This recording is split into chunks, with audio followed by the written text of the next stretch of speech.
سورہ بنی اسرائیل سورہ نمبر 17 آیت نمبر 1 کے اندر اللہ سبحانہ وتعالی نے نقشہ کھینچا ہے، سبحان الذی اسری بعبدہ لیلا من المسجد الحرام الی المسجد الاقصی، پاک ہے وہ اللہ تعالی جس نے اپنے بندے محمد رسول اللہ صلی اللہ علیہ وسلم کو رات ہی رات میں مسجد حرام سے مسجد اقصی تک لے گیا، ایک ہی رات میں لے گیا، بلکہ ایک رات میں نہیں بلکہ رات کے کچھ حصے میں ہی لے گیا۔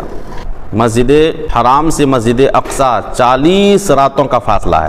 اللہ سبحانہ وتعالی نے اپنے نبی محمد رسول اللہ صلی اللہ علیہ وسلم کو رات کے کچھ حصے میں مسجد حرام سے مسجد اقصی تک لے گیا۔ تو مسجد حرام سے مسجد اقصی تک لے جانا اس کو بولتے ہیں اسرا، اور پھر مسجد اقصی سے 7 آسمانوں کے اوپر لے جانا، سدرۃ المنتہا تک لے جانا، جہاں تک اللہ رب العالمین نے چاہا وہاں تک لے گیا، اس کو بولتے ہیں معراج۔ آسمانوں میں مختلف انبیاء علیہم السلام سے آپ کی ملاقات ہوئی، اور اللہ سبحانہ وتعالی نے نبی کریم صلی اللہ علیہ وسلم کو وحی کے ذریعے سے مختلف تحفے تحائف دیے، جس میں 5 وقت کی نمازیں ہیں، سورہ بقرہ کی آخر کی آیتیں ہیں، ایک روایت میں 2 آیت بھی ہے اور دوسری روایت میں 3 آیات بھی ہے، اور شرک کے علاوہ امت کے سارے گناہ بخش دیے جائیں گے۔ پھر آگے اللہ رب العالمین نے فرمایا الذی بارکنا حولہ، جس کے آس پاس ہم نے برکت دے رکھی ہے۔ مسجد اقصی کے ارد گرد آزو بازو میں اللہ سبحانہ وتعالیٰ نے کئی برکتیں دے رکھی ہیں، وہاں زیتون ہے اور پھل ہے، انار ہے اور دیگر چیزیں ہیں۔ اسی لیے آپ ترکی کے لوگوں کو دیکھیں گے نا تو ان کے چہرے سے پتہ چل جائے گا، ان کے چہرے کی رونق سے، کہ یہ واقعی کچھ اچھے چیز کھا رہے ہیں، اوریجنل چیز کھا رہے ہیں، جس کی وجہ سے ان کے چہرے بالکل صاف شفاف نظر آ رہے ہوتے ہیں۔ ترکی کے لوگوں کو جائیں گے تو پتہ چلے گا۔ اللہ سبحانہ وتعالیٰ نے مسجد اقصی کے آس پاس آزوک بازوک میں برکت کیوں دے رکھی ہے، اس کی وجہ کیا ہے؟ لِنُرِيَهُ مِنْ آیاتنا، اللہ نے آگے فرمایا لِنُرِيَهُ مِنْ آیاتنا، اس لیے کہ ہم اسے اپنی قدرت کے بعض نشانیاں دکھا دیں۔ اِنَّهُ هُوَ السَّمِيعُ الْبَصِيرُ، بے شک اللہ رب العالمین خوب سننے والا اور دیکھنے والا ہے۔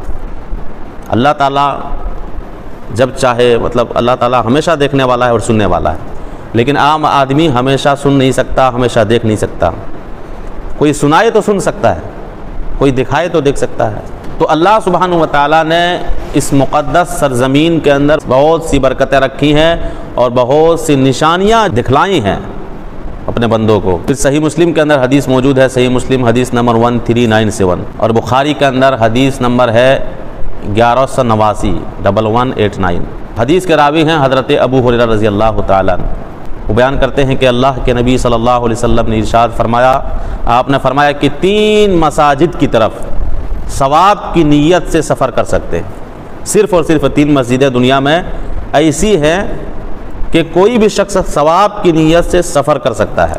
اس کے علاوہ ثواب کی نیت سے وجیا نگرم کی مسجد کی طرف سفر نہیں کر سکتے، حیدرآباد کی مسجد کی طرف ثواب کی نیت سے نہیں کر سکتے، یا پھر کوئی بھی مسجد کی طرف ثواب کی نیت سے نہیں کر سکتے۔ صرف 3 مسجدیں ایسی ہیں کہ ثواب کی نیت سے سفر کر سکتے ہیں۔ ایک مسجد ہے مسجد حرام، جس میں 1 وقت نماز پڑھنا 1 لاکھ نمازوں کے برابر ہے۔ اللہ اکبر! مسجد حرام میں صرف 1 وقت نماز پڑھے نا تو 1 لاکھ نمازوں کے برابر ثواب ملتا ہے۔ نبی علیہ السلام نے یہاں تک فرمایا کہ مسجد نبوی میں جو 1 وقت کی نماز پڑھے گا نا تو 50,000 نمازوں کے برابر ثواب ہے، اور دوسری روایت میں 1000 نماز کے برابر۔ اور مسجد اقصی میں 1 وقت کی نماز پڑھنا، یعنی مسجد اقصی بیت المقدس جو فلسطین مسجد اقصی جو ہے، اس میں 1 وقت کی نماز پڑھنا 50,000 نمازوں کے برابر ثواب ہے۔ یعنی مسجد نبوی میں اور مسجد اقصی میں دونوں کا ثواب ایک ہی ہے، 50,000 نمازوں کے برابر۔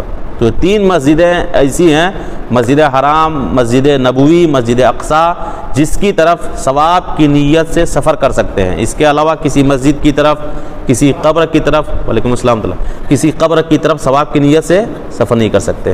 زیارت کے طور پر جا سکتے ہیں کسی بھی قبر کی طرف، کسی بھی مسجد کی طرف، یا پھر کوئی خاص جگہ ہے جیسے لال قلعہ ہے، تاج محل ہے، قطب مینار ہے، زیارت یعنی دیکھنے کے لیے جا سکتے ہیں، لیکن یہ نیت کر کے کہ یہاں جائیں گے تو ثواب ہوگا، ثواب ملے گا، اس نیت سے نہیں جا سکتے، دیکھنے کے لیے جا سکتے ہیں۔